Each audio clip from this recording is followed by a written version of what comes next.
Praise to the lord. ఈరోజు దేవుడు మనకిచ్చినటువంటి వాగ్దానం ఏంటంటే ఎహెజ్కేలు గ్రంథము 37వ అధ్యాయము 14వ వచనం. మీరు బ్రతుకున్నట్లు నా ఆత్మను మీలో ఉంచి మీ దేశములో మిమ్మును నివసింపజేసేదను. ఆమేన్.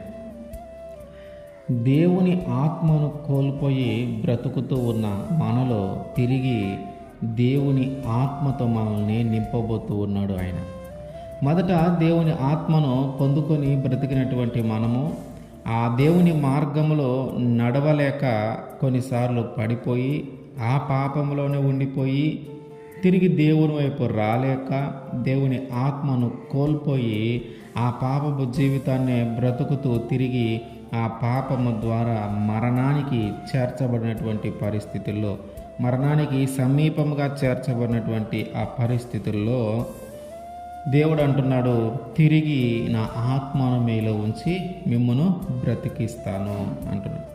అంటే దేవుని ఆత్మను పొందుకున్నటువంటి మనము దేవుని మార్గంలో నడవలేక ఆ మార్గంలో నుండి తప్పిపోయి దేవునికి వ్యతిరేకంగా జీవిస్తూ, దేవునికి నచ్చని పనులు చేస్తూ, దేవునికి కోపం తెప్పించే పనులు చేస్తూ, దేవునికి ఉగ్రత కలిగేలాగా మన పనులు ఉంటూ ఉంటే వాటన్నిటిని బట్టి మనం కోల్పోయింది ఏంటంటే దేవుని ఆత్మను కోల్పోయిన మనము తిరిగి దేవుని ఆత్మను పొందుకోగలిగితే మనము బ్రతుకుతాం. దేవుని ఆత్మను కోల్పోయిన మనము తిరిగి దేవుని ఆత్మను కానీ పొందుకొనలేకపోతే తిరిగి బ్రతకటం కష్టమవుతుంది.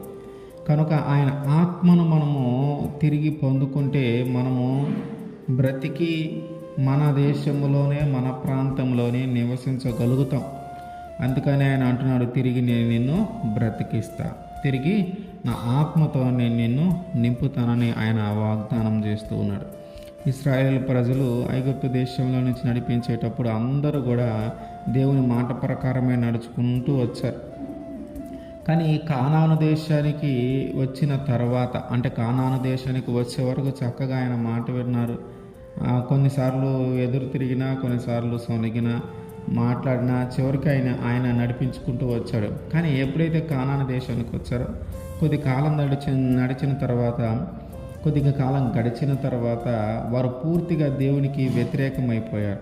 పూర్తిగా దేవునికి నచ్చని పని చేస్తూ ఉన్నారు. పూర్తిగా దేవునికి ఇష్టం లేని పని చేస్తూ ఉన్నారు. దేవుని కోపానికి బాగా కారణమయ్యారు. దేవుని ఉగ్రతకు బాగా కారణమయ్యారు. అంటే మొదటి నుంచి వాళ్ళ ఆత్మను పొందుకున్న కానాను దేశానికి వచ్చిన తర్వాత వారు దేవునికి దూరం అవటాన్ని బట్టి, దేవునికి పూర్తిగా వ్యతిరేకం అవటాన్ని బట్టి దేవుని ఆత్మను వాళ్ళు కోల్పోయారు. ఇప్పుడు వాళ్ళ పరిస్థితి ఏంటంటే యుద్ధాలు, చావు బ్రతుకులు, ఇట్లాంటి పరిస్థితులు ఏర్పడినాయి. క్షామము, కరువులు వస్తూ ఉన్నాయి, యుద్ధం జరుగుతూ ఉంది, పరిస్థితులన్నీ అగమ్య గోచరంగా అయిపోయినాయి.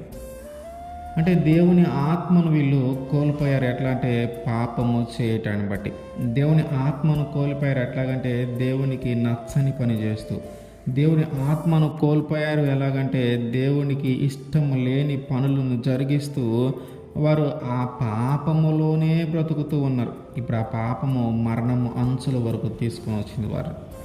ఇప్పుడు ఎలా బ్రతకాలి, తిరిగి నా దేశంలో ఎలా నివసించాలి, తిరిగి నేను సజీవునిగా ఉండాలి అని వాళ్ళు ఆలోచిస్తుకుంటూ ఉన్నారు. ఆ పరిస్థితులు ఎలా దాటాలి, ఎందుకు ఇంత కఠినమైన పరిస్థితులు వస్తూ ఉన్నాయని. అందుకనే దేవుడు అంటాడు, మీరు తిరిగి నా మార్గంలోనికి వస్తే, తిరిగి నా మాట విని నేను చెప్పినట్టుగా చేస్తే, మీ మనస్సును మార్చుకుంటే, మీ ప్రవర్తనను మార్చుకుంటే నేను మిమ్మల్ని తిరిగి బ్రతికిస్తా. సమాధిలో ఉన్న వారిని సైతము తిరిగి బ్రతికిస్తా. చావు బ్రతుకుల మధ్యలో ఉన్న వారిని సైతము తిరిగి బ్రతికిస్తా. నేను బ్రతికించి నా ఆత్మను మీలో ఉంచుతా. అంటే కోల్పోయిన ఆత్మను తిరిగి దేవుడు మనకి దయచేస్తానంటున్నాడు. దాని ద్వారా మనం బ్రతికి మన ప్రాంతంలోనే, మన దేశంలోనే మనము నివసించగలుగుతాం. కనుక ఆయన ఆత్మను పొందుకోవాలి. ఆత్మ లేకుండా మనము జీవించిన అది పాపంలోకే వెళ్ళిపోతుంది. కానీ ఆత్మను పొందుకొని కానీ మనం జీవిస్తే మన జీవితానికి మంచిది, మనం బ్రతికి బాగుంటాం. కనుక ఆయన ఆత్మను మనం పొందుకొని జీవించటానికి మనము సిద్ధపడి ఉండాలి. కోల్పోయిన ఆత్మను తిరిగి పొందుకోవటానికి సిద్ధపడి కానీ మనం ఉంటే, ఆయన మాట వినటానికి ఇష్టపడి ఉంటే, ఆయన పని చేయటానికి ఇష్టపడి ఉంటే, ఆయన చెప్పిన ప్రకారం చేయటానికి ఇష్టపడి ఉంటే ఖచ్చితంగా దేవుడు తిరిగి ఆయన ఆత్మను మన మీద ఉంచుతాడు. ఆమేన్.